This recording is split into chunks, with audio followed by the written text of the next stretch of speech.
भाई जी। अरे बहू, आओ आओ बैठो।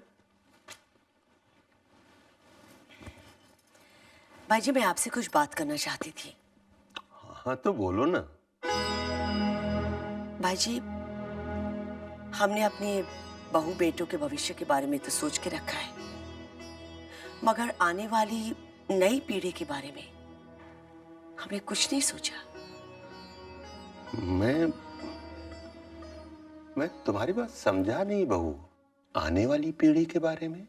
मेरा मतलब है युवराज और शिफाली की औलाद, सत्य मनस्वी की औलाद, इनके लिए तो हमने कुछ सोचा ही नहीं है।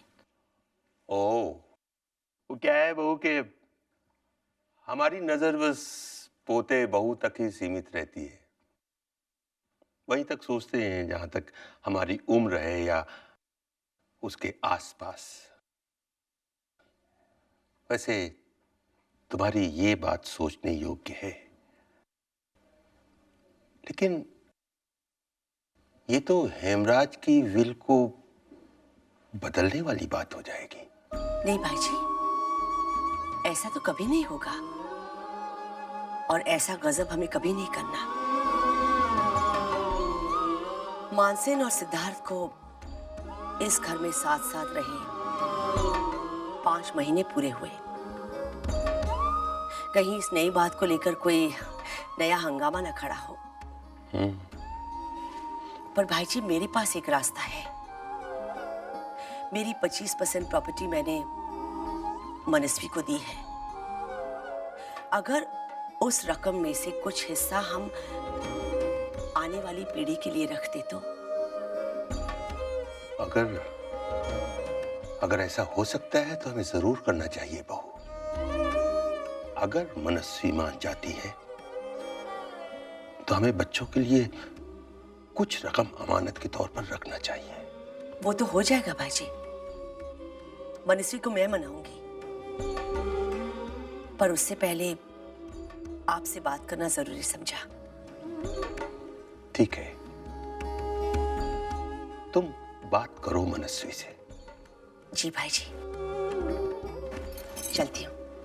खुश रहो।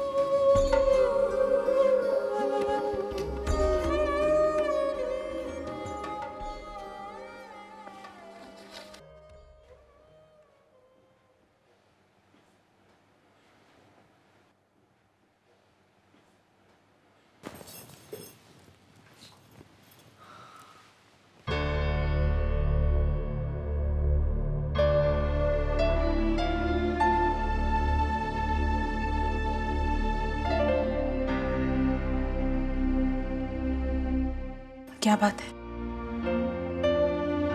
मनस्वी, आज तक जो बात मैंने और तुमने अपने तक ही सीमित रखी थी, उसके बारे में सोच रहा था। मनस्वी, ये फैसला हमने ये सोचकर किया था कि अगर तुमने हमारे बच्चे को जन्म दिया तो उसकी जिंदगी खतरे में आ जाएगी।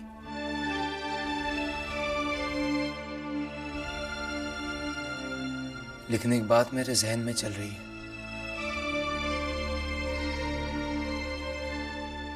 हम किसी बच्चे की जिंदगी तो संवार सकते हैं ना। ये रास्ता हमारे पास पहले भी था, लेकिन हमने कभी इस पर गौर ही नहीं किया।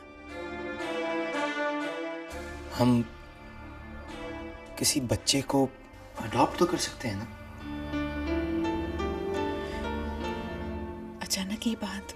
अचानक कहाँ मनस्वी?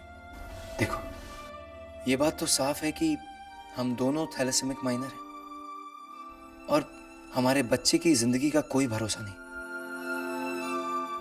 अगर तुम इस बात के लिए राजी हो जाओ तो हम फ्यूचर प्लान कर सकते हैं।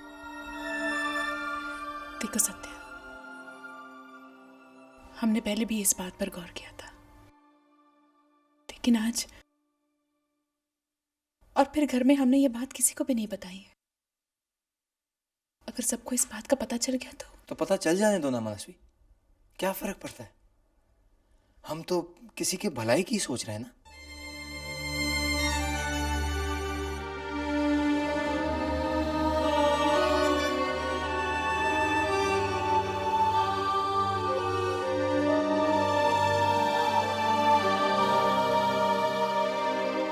सोच से सहमत हूँ।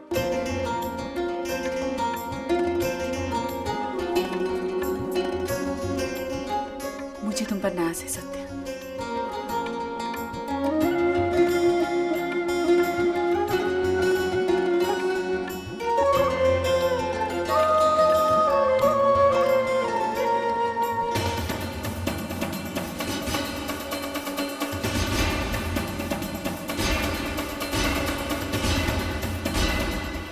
Thalassaemia minor.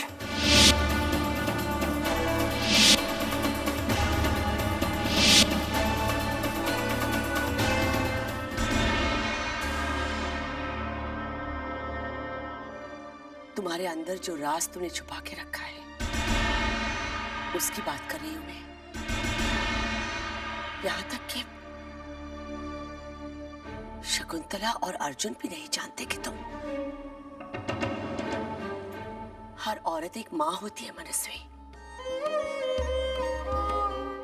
हर औरत के अंदर की मां ही उसे संपूर्ण बनाती है। तुमने उस मां को कहां छुपाया है? मैंने तुम्हारी और सत्य की बात सुन ली है।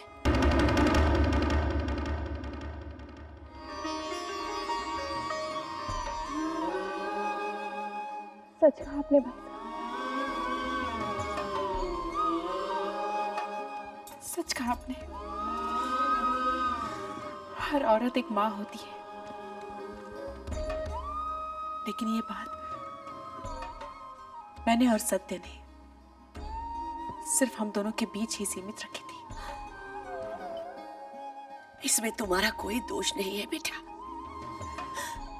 दोष तो नसीब का है कि तुम दोनों ही थैलेसीमिया माइनर हो। पर चिंता मत करना।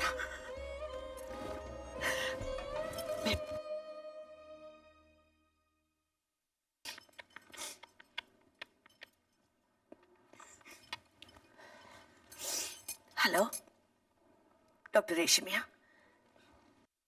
मैं कुमुद गोयनका बोल रही हूँ। जी आपका अपॉइंटमेंट चाहती थी आज ही।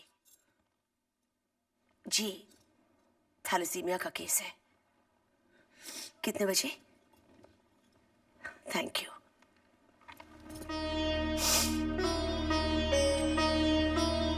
हम इनसे जरूर मिलेंगे। बहुत बड़ा नाम है इस डॉक्टर का। हमें सेकंड ओपिनियन जरूर लेना चाहिए। मनस्वी, ऐसी कभी कोई प्रॉब्लम हो तो मुझसे मत छुपाना। हर मुश्किल का कोई ना कोई हल निकल आता है बेटा।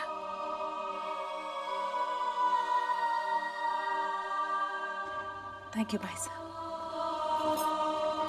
लेकिन मम्मी इस बात के बारे में नहीं जानती। पहले डॉक्टर से मिलेंगे, फिर शकुंतला को बताएंगे।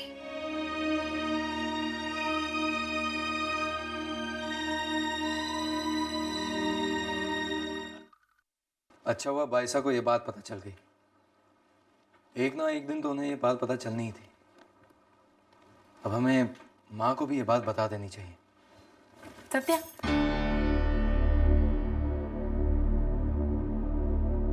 मैं सोच रही थी पहले हम डॉक्टर से मिल लें, फिर मम्मी से बात करेंगे। मेरी बात समझो मनस्वी, जब माँ को ये बात पता चलेगी कि बाइसा सब कुछ जानती है और हमने उन्हें अंधेरे में रखा, तो क्या होगा? लेकिन बाइसा खुद चाहती है कि हम सेकंड ओपिनियन लें, और फिर अगर किसी से बात करें तो बेहतर होगा। हम डॉक्टर के पास तो जा ही रहे ना। तुम माँ को सब कुछ बता दो, हो सकता है वो खुद ही हमारे साथ चले। सत्या, अर्जुन के फाइनेंस की बात लेकर मम्मी मुझसे नाराज है। मनस्वी, अगर माँ नाराज है तो हम उन्हें मना लेंगे, लेकिन हमें उनसे सच नहीं छुपानी चाहिए। तुम तो जानती हो मैंने आज तक उनसे कोई बात नहीं छुपाई। आई प्रॉमिस सत्या, मौका देकर मैं खुद मम्मी से बात करूंगी।